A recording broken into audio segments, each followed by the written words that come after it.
দরকার আমাদের সমাজে। শুধু আলভি না, তিথিরও বিচার আমরা চাই। আজকে আপনি যদি বিবাহিত হয়ে থাকেন, আপনিও বুঝুন প্রতিটা সম্পর্কেই ভালো খারাপ মিলিয়ে দুইটা দিক থাকে, কিন্তু আপনি আপনার ওয়াইফকে টর্চার করতে করতে এমন জায়গায় নিয়ে গিয়েছেন যে মৃত্যু কিন্তু আমি চাইলেই আমার জানটা নিয়ে নিতে পারবো না, বা আমি সিলিংয়ে যে ঝুলবো আমার 100 বার ভাবতে হবে যে আমি কিভাবে কি হবে। সো ওই পর্যায়ে আপুকে নিয়ে যাওয়া হয়েছে দেখে আপু ওইটা করতে বাধ্য হয়েছে।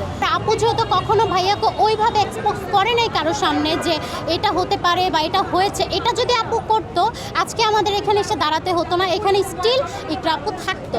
সে তার হাজব্যান্ডকে সমাজের কাছে মানে এত বড় করতে চেয়েছে যে সমাজের কাছে বড় করতে চেয়ে সে নিজেই একদম নাই হয়ে গেছে। তিথির মামলাটা আমরা যতটুকু শুনলাম, এখানে আসার পর এটা শুনলাম যে উঠানো হয়েছে, বাট কেন হয়েছে এটা আমার অ্যাকচুয়ালি তিথির মামলাটা কেন উঠানো হলো, এখানে মেন যদি দোষী কেউ হয়ে থাকে তিথি, ওনার কারণেই তো এত কিছু, উনি আলভির সাথে যোগ হয়েছে বিধায় তো এত কিছু, না হলে কিন্তু হতো না। তো ওনার মামলাটা কেন, ওনাকেই তো প্রথম আসামি দেওয়া উচিত ছিল, বাট ওনার মামলাটা উঠিয়ে ফেলা হয়েছে। উনি ঘুম থেকে উঠে লাইভ করতেছে, মনে হয়েছে নেপালে উনি কেক টেক কেটে ওনার গার্লফ্রেন্ডের সাথে নেপালে কেক টেক কেটে খুব টায়ার্ড, সে এসে একটা পুরো দিন ঘুম দিয়ে উঠে ইকরা আপুকে টক্সিক বলতেছে। মানে এটা ভাবা যায় কখনো? যার জন্য মৃত্যু হলো তাকে বলতেছে সে টক্সিক, এটা হলো? এই জিনিসটা যদি আমার নিজের বোনের সাথে হতো, আমি যে শাস্তি চেতাম ওনাকে সারা জীবনের জন্য জেলে রাখা হোক, উনি ইকরাপুর মতো তিলে তিলে মারা যাক, ওনাকে ফাঁসি না দেওয়া হোক, তিলে তিলে জীবন কারাদণ্ড দেওয়া হোক। কারণ আমরা চাই, আমার বোন যদি হতো আমি এটাই চেতাম, সারা জীবন যেন উনি কষ্ট পায় গারদের মধ্যে, ওনার জন্য কোনোভাবেই জামিন না হয় টাকার জন্য। আমার হাত জোর করে এটা মাননীয় প্রধানমন্ত্রীর কাছে আমি চাই আমার বোন হিসাবে এই বিচারটা হোক, আলভি এতটুকু কষ্ট পাক। রিজিকের নানা নানির কাছে রিজিককে দেওয়া হোক, যেটা রিজিকের নানি দাবি করেছে যে ওনার যেহেতু কোনো সন্তান নেই, ইকরাপুই একমাত্র মেয়ে ছিল। আমরা চাই, আমরা যারা আপুর কাছের, আমরা তো চাই, ইভেন পুরো সমাজ চাচ্ছে, ইভেন আপুর আম্মু চাচ্ছে বাচ্চাটা তার কাছে দেওয়া হোক, সে মানুষের মতো মানুষ করবে তার মেয়েকে যেভাবে মানুষ করেছে।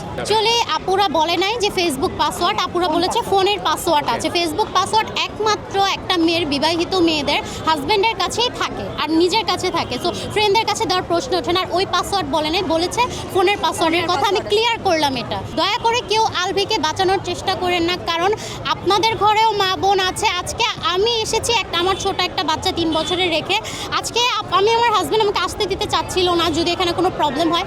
আমি বলেছি আজকে আপুর জায়গায় যদি আমি হতাম, আমার তো বোন নাই আপুর মতোই, অ্যাকচুয়ালি আমি ইমোশনাল হয়ে যাচ্ছি যে মানুষটা 16 বছর টিকতে না পারে সে সুইসাইড করেছে। একটা মেয়ে বিবাহিত হওয়ার পর তার বাচ্চার হাজব্যান্ডকে ঘিরে তার পুরো পৃথিবীটা থাকে। আমাদের মেয়েদের, আমরা এখানে 3টা মেয়ে আছি, 3জনই বিবাহিত, আমরা 3জন রিয়েলাইজ করতে পারছি এই বিষয়টা।